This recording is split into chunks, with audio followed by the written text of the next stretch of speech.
LGBTQICP peoples out here in the world. We want to thank you guys for coming in to checking us out today. I am one of your hosts, Everett Stevenson, joined by some of my other co-hosts. Hello, everybody. My name is Malik Foster. I'm a co-host for the Counterpoints podcast. Hey, everybody. And I am your third co-host, Samantha Adams, and we have a really good topic for you today. Today, we're going to talk about religion. And, you know, religion is definitely one of those taboo topics that people shouldn't talk about, but we're going to talk about it from a different place.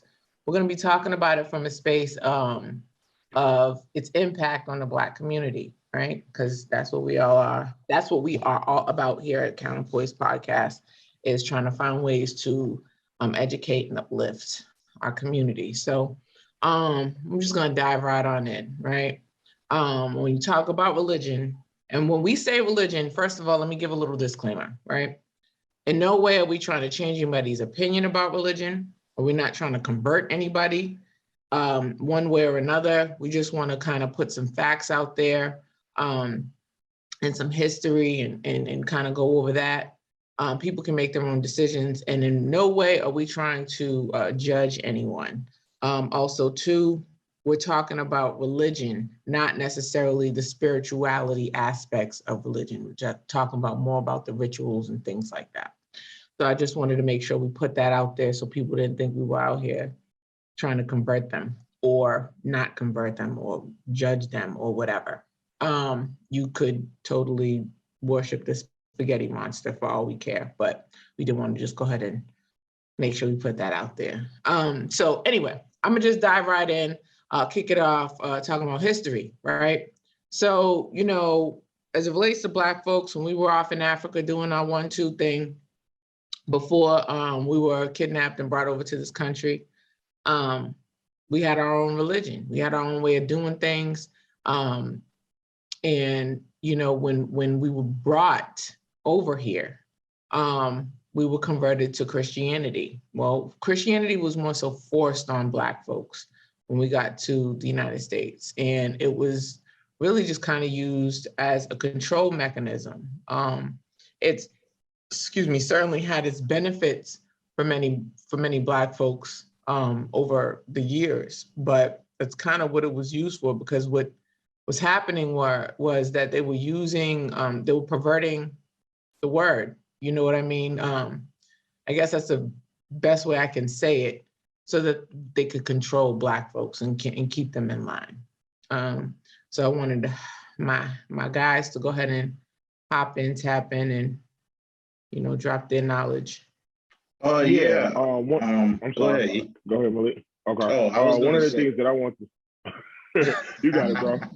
No, okay. I'll go real quick. I was going to say what Sam was mentioning with the transatlantic slave trade is that, you know, the history of it is that with the religion she was talking about, Christianity, a lot of, you know, slaves during that time period had adopted Christianity and kind of molded it to their own, right? So, you know, the modern day Baptist and Methodist type of churches, and some of the Black churches were some of the biggest churches during some of the historical times, like the AME church, stuff like that.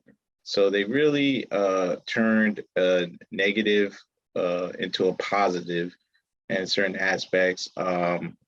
Even Nat Turner, you know, he used the Bible as a positive to, you know, try to achieve freedom for Black people. So it can be used as an inspiration as well as a subjugation tool to keep people controlled, calm, and subjugated into the current society standards, right?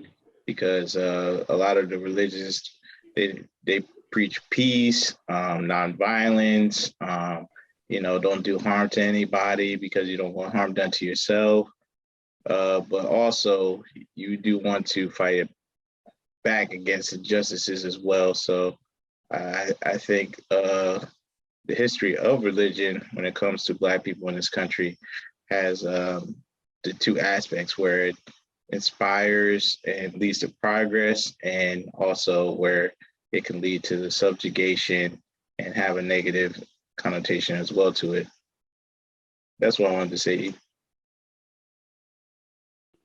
Yeah, no. I wanted to just take it back a little bit before that to like what Sam was referring to, and referring to the 42 principles of Matt, which was what they used in Kemet at Egypt. It was kind of like the rules and laws in which the people would walk around and kind of abide by, and I think that that's one of the first forms of what was, coming along to be considered to be a religion.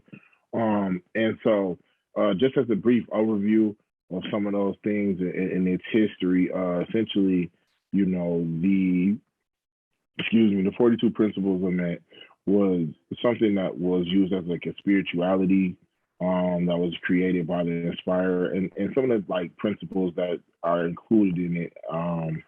Just 1 second, guys. I have like a little clip up that, or not a clip, but I wanted to show some of the ideals rather that it had. And it was kind of like laws for people to kind of live by. Essentially, it's things like I will not lie. You know what I'm saying? I will honor and benefit with gratitude. I will be peaceful. I will consume only my fair share. I can be trusted. I care for the earth. Things that we feel like today that will make you a genuinely good person if you try to live your life through that. And I think to also shape this conversation that we were having, that's ultimately what I believe, and we believe, or at least my belief is that a religion should do.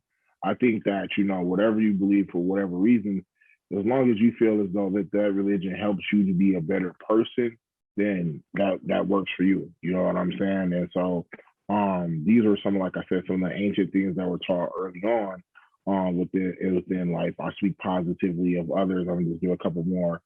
I do the best that I can. I am open to love in various forms. I am kind. I am respectful. I give blessings. I embrace the all. I advance through my own abilities. I am humble. I praise the goddess in God. I speak with good intent. So these are a few of the 42 different principles, but they're, as you can see, they're all positive type of things. We talk about affirmations a lot of times within society, and these are kind of like principles that kind of set those type of tones. And so I just want to give that brief prehistoric time frame before we move over into the next one, which was the ways in which it was being used as a control mechanism. I know briefly Malik spoke on that, but I think we can elaborate on that a little bit more in regards to like how it might have been used sometimes by slave owners who would try to use it. And I know, like, we say in the Bible, it would be honor and obey thy parents, and our days would be longer. But like, the word would be twisted to say honor and obey thy master, and those days would be longer. So ways in which, the word was taught, was one of the things in which it was used to control. But I think one of the blessings that Malik's point as well that allowed that to move forward was the fact that was spirituality and Christian time was a way for Black people to be able to kind of commune together in those times. That was one of the times that they allegedly would be able to come together as a group to have time to worship. And fortunately, that became a time in which people would work together to try to find ways to either leave the plantation or find ways to communicate on how they can maybe work with other people to kind of, try to end segregation, not segregation, but slavery by either running to the north or doing other various activities. And so, yeah, that's what I got on that one.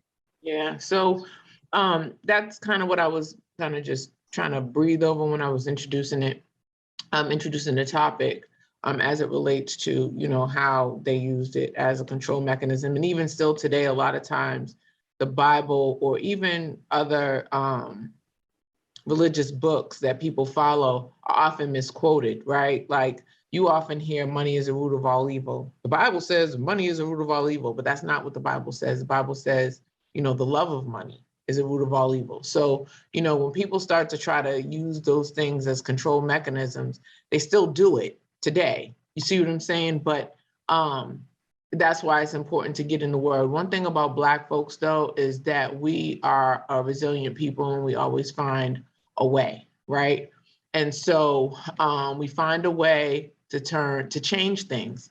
And so although when Christianity specifically was forced on Black folks, we found ways to make it work for our benefit, right?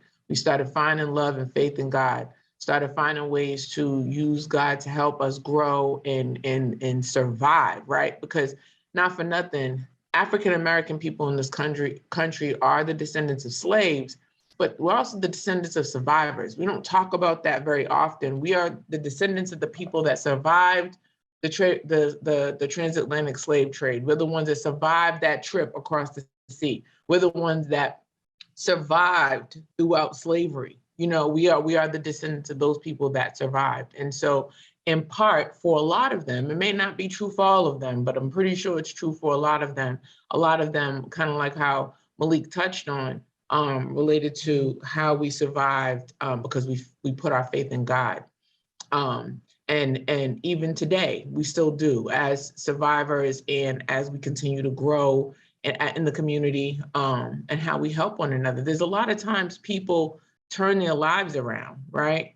And we find different ways to continue to use God as a mechanism to get us from from a negative to a positive, or from a positive to a positive. You know what I'm saying? So I think that it's important to remember that a lot of times we use religion as a foundation in our support system.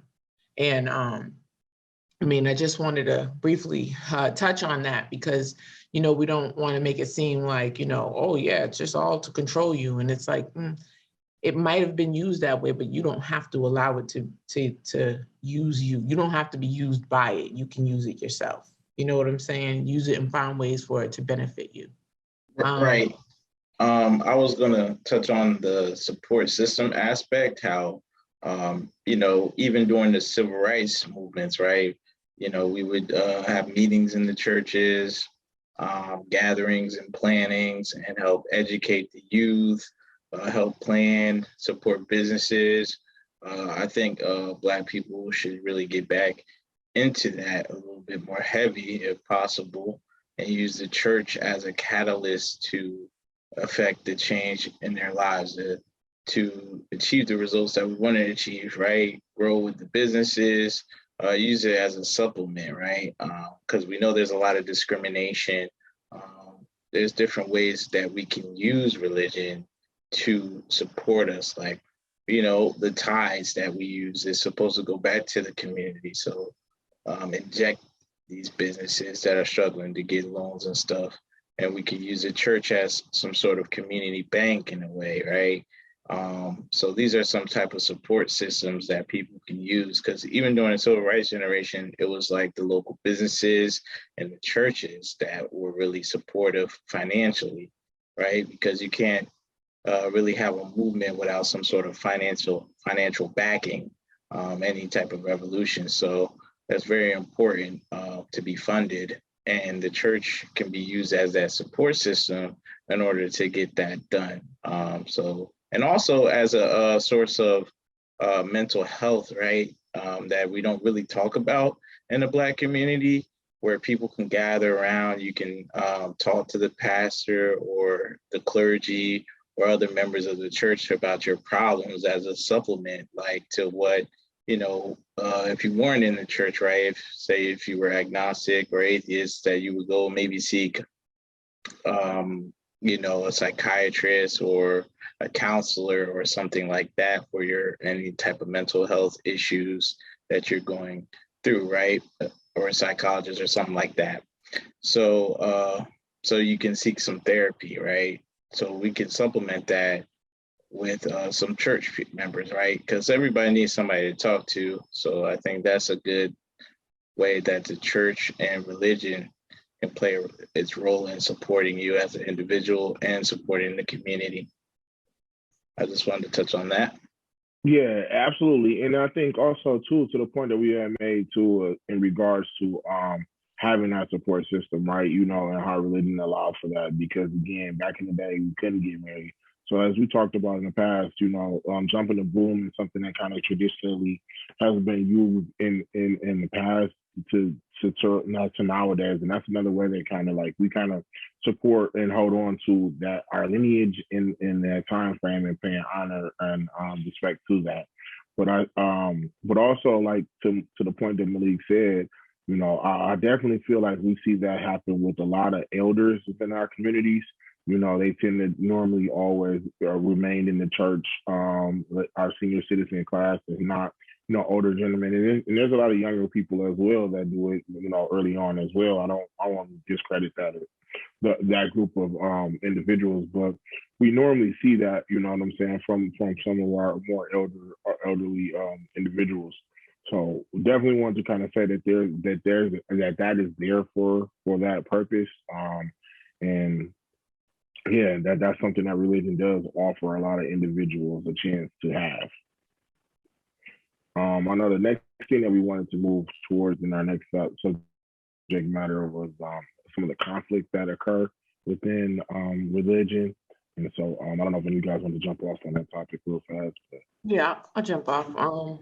Well, conflict, right? So when we start talking about conflict in religion, again, like I said in the beginning, it's not really about faith or your relationship with whether it's God, the universe, whoever it is that you believe in.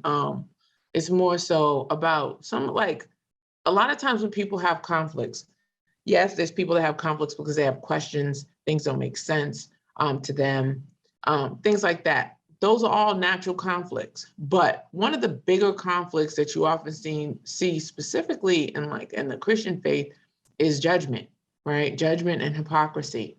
You see people are trying to go to church, get their life right with God, find ways to get that support that we were talking about in their foundation when they're trying to make changes in their life or get comfort when they're going through something troubling. And then you have somebody that's in that church or temple, let's just call it a temple because it could be a church, it could be a synagogue, it could be a masjid. There's 1,000 different things it could be, right? And then you have somebody that judges them and tells them that they what they should and should not be doing. And most of the time it's not ill-intended, right? They just want to see people grow and flourish and all that. But the problem is that everybody is not in the space to receive judgment, right? Not from another person. People are more inclined to receive that judgment from the Most High or find or correction from the Most High, because God is going to always find a way. The universe is even going to find a way to correct you or put you in the right spot. And so a lot of times when people start getting judged and, oh, you shouldn't be doing that. You shouldn't be doing this. You should. And it's like, I didn't come here for that. I came here to find peace. I didn't come to be tormented. There's also a lot of times where there's hypocrisy, where you have a leader of a place who's out here supposed to be giving out guidance and things like that, and they're doing the exact thing that they're telling everybody not to do. And so it's hard. It makes it that much more difficult for people to follow them when those types of things happen, or makes it much more difficult for people to find a space in that place when that happens. Because a lot of times, people are reluctant to go to church, right? And when they're reluctant and then they finally go, and then you have somebody that's telling you all the reasons, all the things that you need to change, all the things that's wrong with you, it makes you not want to go back. And the problem is that it makes them not want to go back to any facility, let alone or temple or whatever, even though that issue may be something that's just at that one particular location. One thing I did want to say, though, specifically about the Christian faith, it's not even really just about the Christian faith. One thing that we all have to remember is that nobody is perfect, right? And even when, he was going through the 42 laws of Met, then it just reminded me of the 10 Commandments. It reminded me of all of the different principles from these different faiths and religions and things like that. And what it made me think about it's just really just two. Because, even in the Christian faith, they say when Jesus came, he left you with 2 commandments. And the biggest one is to just love you, love God and love you, because everything else is going to fall into place. All of those other things are going to, come into play when you talk about those kinds of things. And that rings true regardless if you believe in God or not, right? If you just love yourself and love others, then you're not going to want to hurt them. You're not going to want to cause harm. You're going to want to be humble. You're going to want to help. You're going to want to, you know what I'm saying? You're not going to want to do bad things. And so I think it's important to just remember that exists, right? And when you're talking about people not being perfect, that's why it's important to not pass judgment on people and be sitting around telling people what to do, because people are not perfect, and neither are you. Nobody is, right? And so, we all have the ability to be a hypocrite sometimes, especially too when you grow, right? You could think one way and something in your attitudes and ideas about things are one way, and then you grow up and then you get some knowledge and you realize, oh my goodness, I had that all wrong back then. But here I was telling everybody that they was wrong, they was going to hell, they was doing this, they was doing that, condemning people for living their lives the way that they were living it, only to find out later on that you were the one that actually wasn't right. So I think that it's important to remember that, passing judgment on people or being hypocritical, it's a turnoff. And especially when people are trying to get their lives right, to remember that, try not to be that way, because you never know. We're all one step away from being in that other person's position, even if we don't see it. So it's important to just remember not to be too judgmental. That too, and I think to the points that someone was saying was just saying, like, I think another reason why a lot of people maybe get turned off from religion, and I think another thing that we want to distinguish is, spirituality and religion. I think a lot of the stuff that we talked about from the principles in the 42 Met was like more spirituality, but then there are things when we go into religion where there are certain rules and things that may go into it that doesn't necessarily go towards the harmony of how we should react towards each other. And case an example, when we're talking about this, I remember back in the day where there used to be a time where women weren't allowed in the pulpit. You know what I'm saying? There used to be a time where women couldn't wear, pants to church or this, that, and the third. So, so there's times where there's been things where there were rules and things and regulations that may be in place that weren't necessarily anything that made sense in a sense, because it seemed as though, like, if in my personal belief, if the word is the word and I'm getting it from a lady or a man, what difference does it make? If they're bringing me closer to a creator, why do I have to hear it from just one person or just one's mouth? So, like, there's things that happen sometimes within religion where people may look at it and say, you know what, well, I don't, I might not personally agree with that. You know what I'm saying? Or I may have disagreements in that. A lot of times too, I think there's some hypocrisy sometimes that we see within the service. Sometimes when we see people kind of, have a sense of, let's say, a sense of love for self, but they allow that love for self to become a hatred for others. You know what I'm saying? And it's like, we don't want to tell you to condemn anybody. Like, of course, we should be aware of, who the enemy are and what tactics they may pull. But at the same time, we can't look at everyone as enemies. You know what I'm saying? We can't look at everyone as that, even though we may have the approach as though, hey, 9 times out of 10, this might be an enemy, but I want to keep my heart open. I want to keep, you know what I'm saying, my mind open, so that in the event that this is actually an ally or someone that could, assist with something, that I don't shut myself out to that. So those are some of the things that I think when I think of religion sometimes and hypocrisies that we see occur, not let alone within, like you said, there's other things that, scandals and tragedies that take place. And it's not a time or a place for that, but there's things that happen where we see that people that may be in leadership within the church or people that may be governance over the church, those individuals also they're human, like Sam said too, and that they might likely fall short of the glory one way or another, you know what I'm saying? And so I don't want to get into details and ways, and we've seen how that happened, but we do want to make mention to that, because those are some of the things that kind of prevent some people from feeling as though that they want to grow closer within something, because they feel like, oh, everybody in this is a user, or everybody after this is a user. Like they're looking to, and I don't mean user like they're just using individuals, but more like you're not living your truth. You come in here, you teaching me something, but in reality you're doing something different, and that makes it very challenging for people to respect what you're saying and then also respect your message as well, or respect you in your message.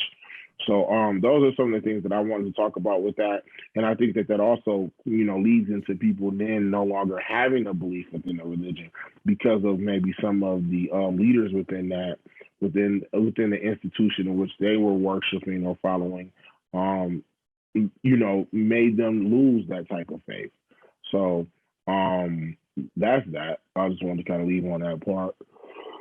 Oh yeah, I completely agree with you. That's something I was going to mention about the leaders, right? Some of the examples, those negative connotations surrounding the church, such as some of the incidents touching of little boys and children with the church in particular. That's pretty well known, right, throughout the world, and that can turn some people off into actually believing. So when people when it comes to religion and they put a lot of their faith into the leaders and not the actual teachings, that's where they can be led astray, right? So when they're judging the religion based off of the teachers and some of the leaders that in themselves are doing some wrong and vile things, that could lead people to the unbelief, like you were saying. So that's one thing I wanted to point out. And as far as the conflict, I think there's a lot of conflict with religion, especially contemporary days, because people are conflicted. Like, how is this benefiting me? Some people are. Some people are conflicted with some of the negative connotations surrounding the church.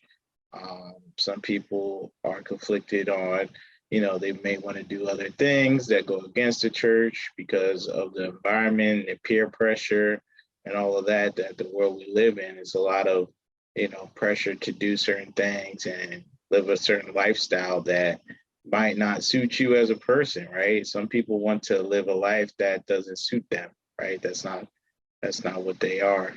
So I just wanted to touch on those few points because I think you guys hit the other things that I was going to think about as far as the judgment and the conflict goes, which kind of leads into the unbelief with some people. It really turns people off, some of the negative aspects of religion, some of the strict practices, the restrictions, some of the bad things that go behind the scenes that nobody really wants to talk about, the big elephants in the room with some of the sexual crimes that goes on within the church and some of the greed and deception as well.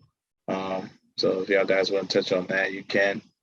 Yeah, I did real quick. I think that's a really good point, Malik, especially too, when you're talking about, because let's face it, those kinds of things don't just happen in the Christian faith, right? Those kinds of things happen in other faiths as well. Like, look at the Muslim faith.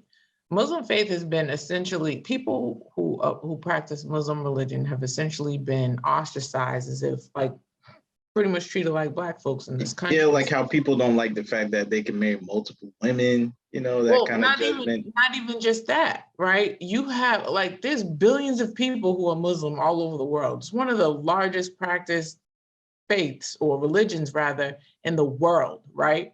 Yeah. And then you have a group within that religion that are unorthodox, even though they claim to be orthodox. They're very militant, and then they end up being terrorists. So then what do? They not you, but what happens? People then say all Muslims are terrorists. And it's like, wait, because it's like, maybe let's say there's 100,000 people that have been militarized. There's a word I'm looking for, but it's not coming to me right now. And they become terrorists, right? So now billions of people are like that. That's just like if you have 5 people who burglarize, 5 Black guys who burglarize a store. Now all Black men are burglars. Do you know what I'm saying? Like that, a lot of times what happens is people, they get these prejudiced ideas and they place them on the masses, right? And so it affects their ability to have, to enter that religion, have faith, grow spiritually, have a relationship with the higher power, or even the universe, right? And it's not in any way saying that you have to, right? It's just to say that if you want to, you shouldn't have to be turned off by it based on the bad acts of other people, right? You should be able to develop that. You know what it's like? It's almost like, you know how if you meet somebody new, and whether they're going to be a friend or whatever type of relationship is, but you one of your friends knows that person, and they sitting there telling you all these bad things about that person, and then it makes you not want to be that person's friend, when in actuality what you did was you just didn't give that person a chance. Because just because, number one, that's somebody else's experience doesn't mean it's going to be yours, and number two, it doesn't mean that the person that told you that that was their experience was actually their experience, right? So I think it's important to just remember that, to keep an open mind, because like we said before, you know, going into the next portion of the segment, when we talk about some of the positive effects, like, I'm going to be very transparent for a second, right? I think I've mentioned it before. If I haven't, I'm going to mention it now. Number of years ago, my dad and my stepdad died 10 days apart, right? They died 10 days apart. I was completely devastated. And I had a very hard time. And I got very angry with God, right? But I remember I went to church one day. This is how pissed I was. I went to church one day angry with God, feeling like if I had the opportunity to give God a piece of my mind, I would. Like, I wanted to do it face to face. I didn't want to kill myself or anything like that. Let me just be clear. But like, it was almost like I wanted him to come down. And so I went to his house. I wanted him to come down so I could tell him how I felt about him taking my dad and my stepfather, because I was angry with God. And I went to prayer. And the prayer warrior, that's what we're going to call her, when I told her what I was going through, she could feel my pain because she immediately started crying. And one of the things that she reminded me of was that it's okay to be angry with God, because God has broad shoulders, just don't turn your back on him. And I heeded that. And that was helpful to me, right? And here I am now, not broken, still smiling. You know what I mean? My dad and my stepdad ain't coming back, but I've learned how to live my life with them not being here physically. And I've learned how to be happy and be joyful despite the fact that they're now gone. And that's one of the biggest ways that it has helped me. Now, that's going to be different for some people. Some people are going to go through different traumas like that and get super angry with God and never want to deal with God again, right? Or never want to have any type of religion, any type of faith, anything, any of that. They become atheists at that point because they're like, why would a higher power who's supposed to be so good let so much bad happen to one person? I don't know the answer. You know, none of us do. Only the higher power does, if you believe in it. But if you lose faith, that's between you and your higher power. That doesn't have anything to do with anybody else. You know what I mean? And I think that a lot of people will turn around and rely on a higher power when they're going through something.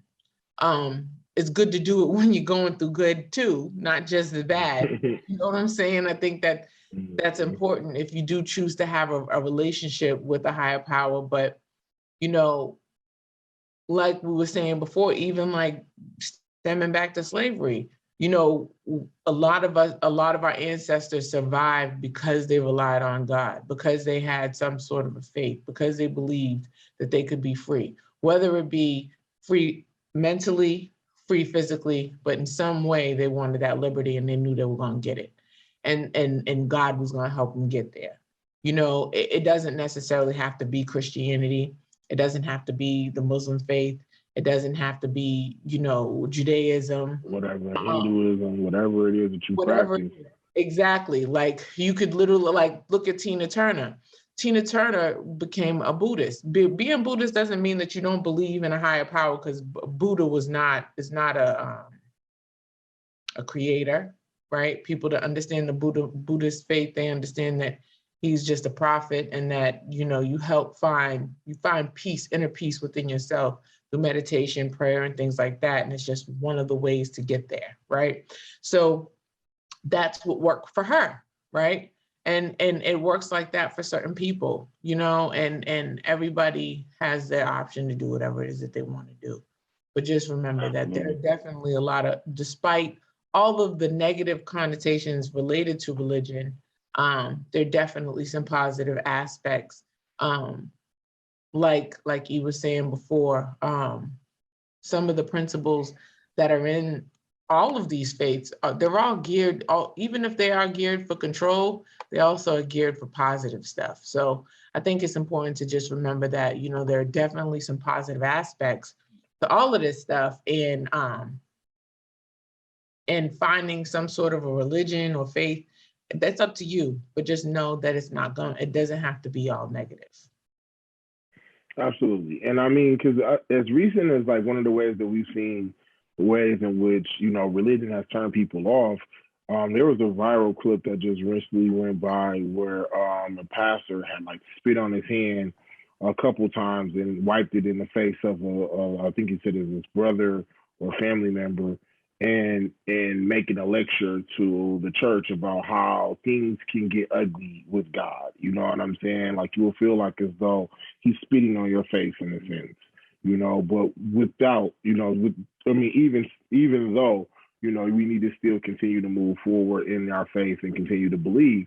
And while, the message has a point, and I think the visual, made it look really, really. I mean, it was like slime, or excuse me, saliva, drooling, like dripping, like what I mean, all over. Like it was real bad. And I think he acknowledged that after the fact. But I think the biggest thing that again, that we go from that, and the reason why that's some of the things that turn people off is because they'll see stuff like that and they'll look at it and they'll think that's an antic. They'll think, you know what I'm saying? This is somebody that's just doing anything to kind of get people there. And that sometimes can maybe deter away from what Sam was saying, the true power that can come when you actually have faith and you actually believe in what you're studying and what what you're practicing, and you see those works come in your own life. And, I could testify to that because I've seen numerous times where God and the higher powers came through for me on a number of occasions, even before I even knew what I was actually doing. My mom always tell me a story about, a prayer that I did one time when we were like, preschool or elementary to try to get into this school, and it just like, hey, work. And so since then, I just kind of always knew like, there's something there. Like there's always a greater, higher power. There's always going to be someone that's greater than, what I'm saying, us mere people, that make things happen in this world. And I think, the more you're able to harmonize and to tap into that, the better you'll be able to make things go in your own life. I think a lot of times, and that goes within some of those principles that we talked about earlier, because some stuff seems to be universal when we talk about religion. I don't hear no religion say go kill people. You know what I'm saying? Just off rip. Like, you know what I'm saying? Everyone tries to teach people to kind of walk a certain way. But I also wanted to go to like some of the positive effects that I've seen as well with religion is how some people have gotten out and changed their lives. We've seen, well, not we've seen, but there's a running joke sometimes where some people will maybe go into incarceration and they like come out, with a religion, mostly of Muslim belief, but sometimes they'll come out with a religion, and that's somehow where some people might change. They actually change their lives once they get in there because they realize these are some brothers who was in here who kind of took me in. They were walking a certain type of way. They was living their life a certain type of way, even within chaos. And so now that I'm out in the real world, hopefully they'll be able to hold on to those principles and to continue to have like that network. I've heard stories of people who have gone on to become pastors and change their lives from, living a life in which they may have been incarcerated for some of the decisions that they made, to coming out, to changing and reforming, and to doing things to be positive within the community.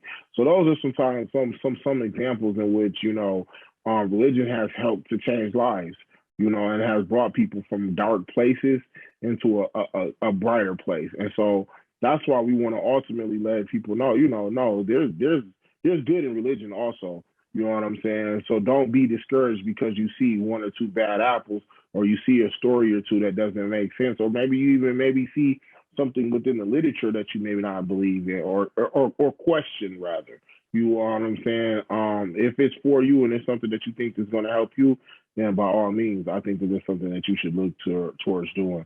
So that was something that I just wanted to share in regards to how I've seen religion benefit people who others may have cast away, might have considered to be, nobodies or whatever the case may be, or degenerates.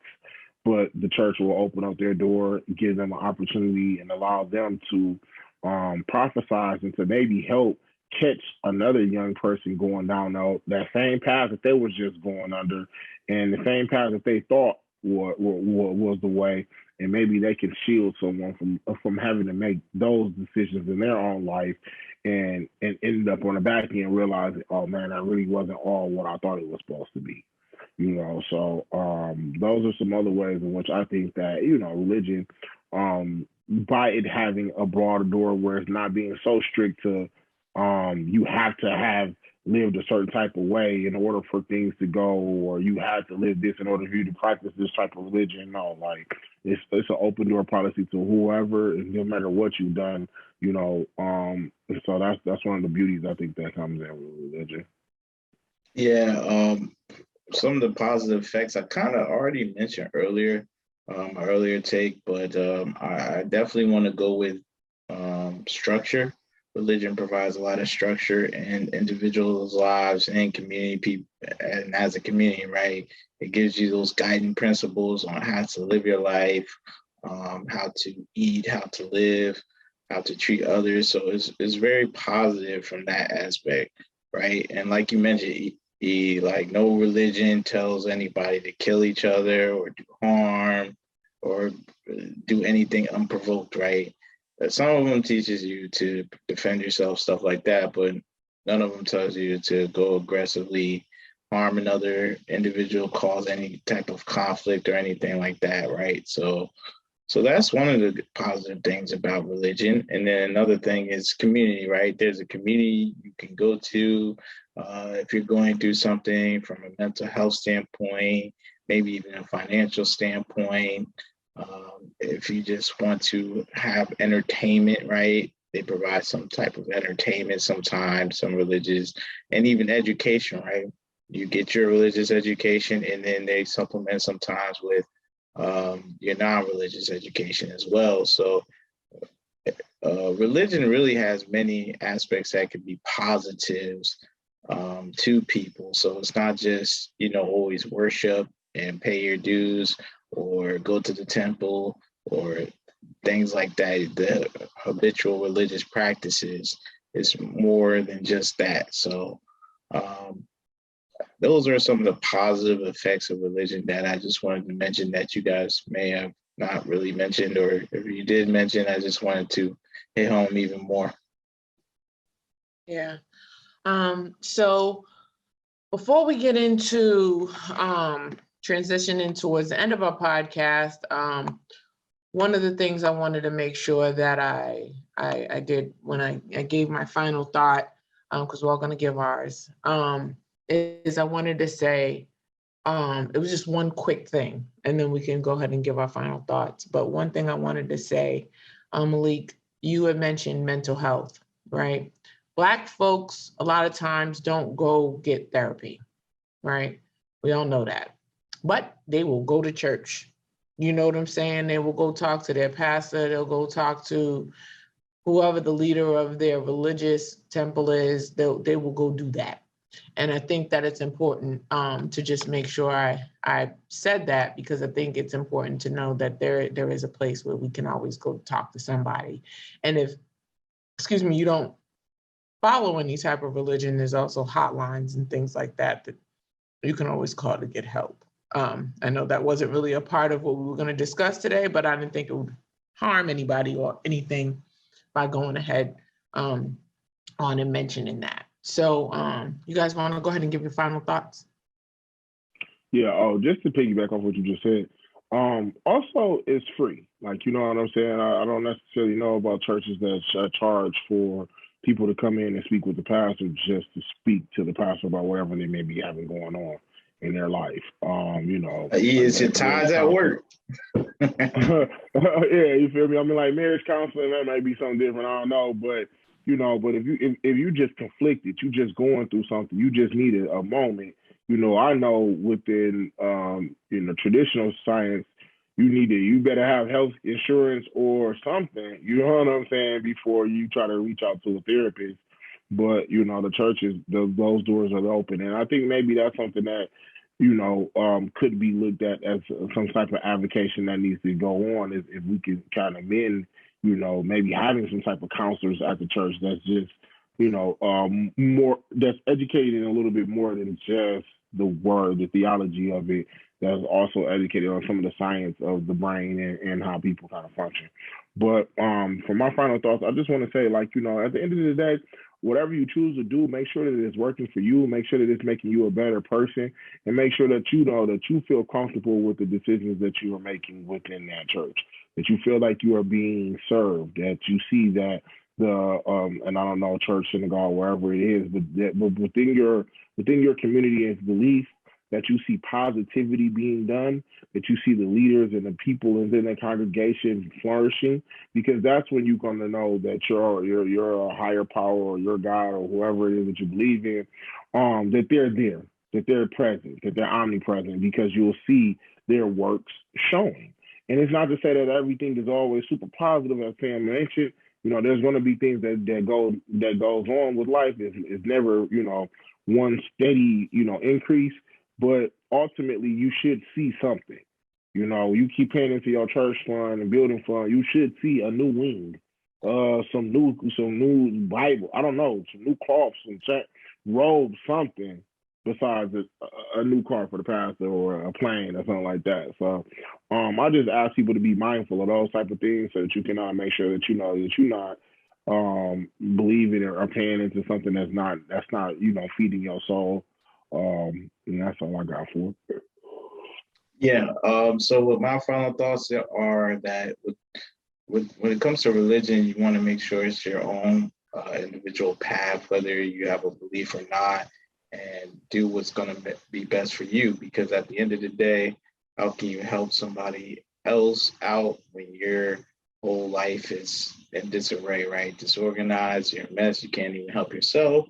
So that's not setting the right example, right? So you definitely want to get your own religious affairs in order, whether you believe or not, because I don't want to promote one thing over another, but whatever you choose to believe in, you definitely want to, you know, have that in order. And you definitely want to do the best you can as an individual, you know, take care of yourself, your physical health, mental health, and you know, anything else as well. So when it comes to this religion,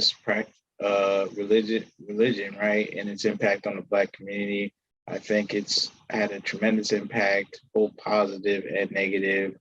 But in my thoughts, I think more positive than negative. I think we just need to focus on more of the positive aspects of religion, highlight them and promote them, and really promote the community aspect of it as well, because, you know, that's what has really helped Black people as a group get to where they are today, right? Even with some of the negative aspects of it that we spoke about earlier. So I think if we all just, you know, come together and try to be positive about the positive things, and try to get rid of the negative stuff, or try not to breathe life into the negative things as much as we do, I think our community would be a better place. My final thoughts. So my final thought is, you know, I saw this thing once with Will Smith, and he was saying how nobody can tell you how to live your life, right? And your path is your own. You know, I have this thing where I say, respect the journey and honor the dream, but that's going to be for you. It's a subjective thing, and it's always going to be individual to you. God created, well, I believe in God.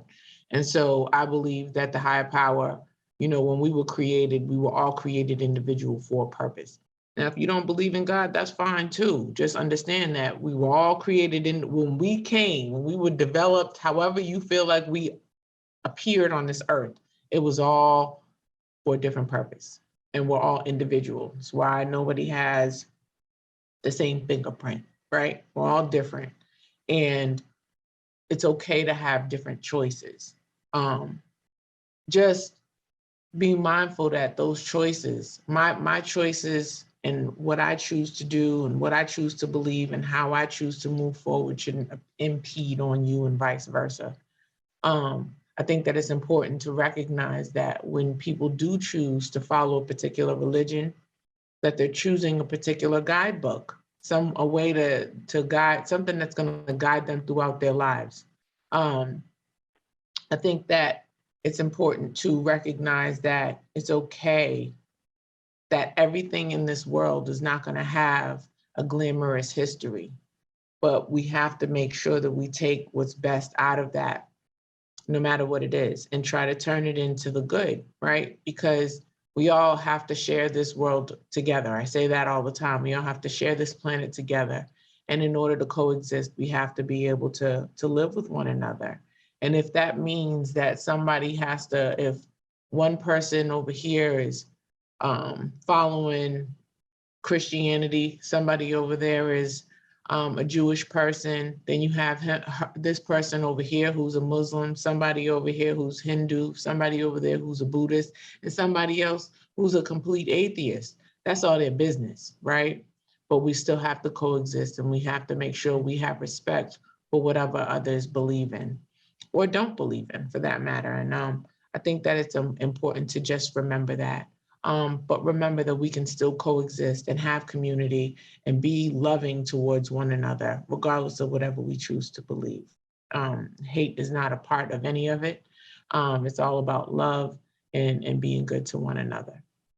And with that being said, the motivational minute, in our motivational minute, I found a quote.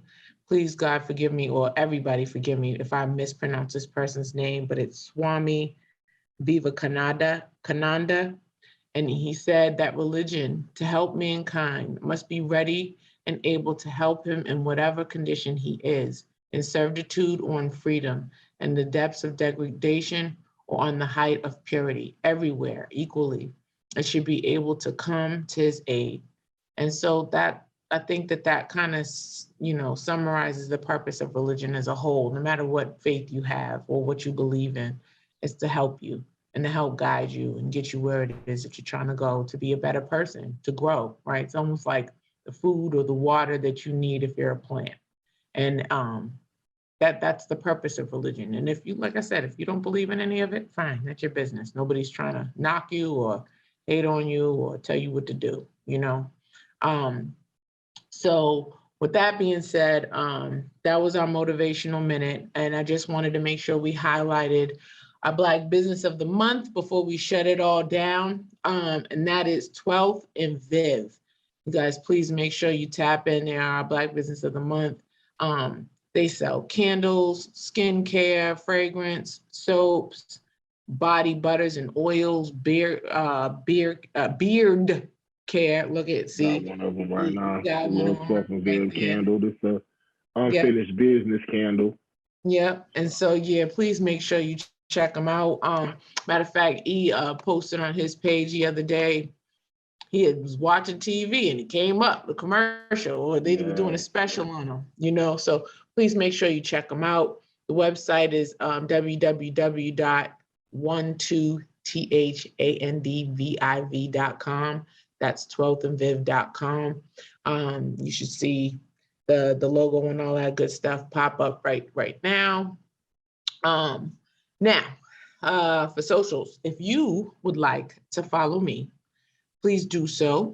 You can check me out on Facebook at Samantha ESQ space counterpoise, or on Instagram at Samantha ESQ _ counterpoise. You also can make sure you check us out right here on Facebook on our Counterpoise podcast page, or on our Instagram page at Counterpoise Podcast. And please, please, please, please, please do yourself a service and go check out and follow and share and subscribe to our YouTube page. We got some neat things for you. This is where you're going to find this particular podcast right here on YouTube. And this is what we're going to be doing. We're going to be posting them on Saturdays at 1 o'clock. Please don't mind our very first one for with our new change. It was a little long, but it's okay. We wanted to try to give you all we could give you. But it was a good one. So please check it out. And yeah, make sure you check us out, like, share, subscribe, tell a friend, you know, all that good stuff. And I'm gonna have the fellas go ahead and drop their socials. All right, I'll go real quick. Mine is police. You guys can check me out at CP_EV on Instagram. Again, and then you also can. That's all I have right now. So yeah, you guys can catch me out there on Counterpoise. Any questions that you have, any comments or anything, articles or things that you may want us to check out, videos, you know, let us know. Again, we're here for the community. We just want to let you guys get an introspective viewpoint from, you know, 3 professionals as we're developing and growing within our own field, but also within today's society. We're navigating, you know, what it is to be a modern day professional. So we want to thank you guys for tapping in. Let you guys know, check us out. We're coming at y'all twice a week on Wednesdays, and we're posting on Sundays with the video. So I want to thank y'all for that, and I'll leave it to my last co-host. Yeah. So thank you guys once again for coming out, liking, sharing, subscribing to our videos, checking us out every week. What's Up Wednesday? This Wednesday, 8:30 is going to be fire once again. We had a lot of turnout last week, so we appreciate everybody who turned out. Also, you can catch me at Malik _counterpoise on my Instagram page for this podcast, and then you can catch me on Malik Foster or Facebook if you want to connect with me there as well. Also, the shows will be posted around 1 o'clock. We have a new posting time. Once again, 1 o'clock on Saturdays. We're going to be posting our these shows here. So you can check that out when they premiere. And our What's Up Wednesday, once again, is 8:30, is a live stream video on Instagram. You can check us out. So we appreciate you guys. And let me close this out here.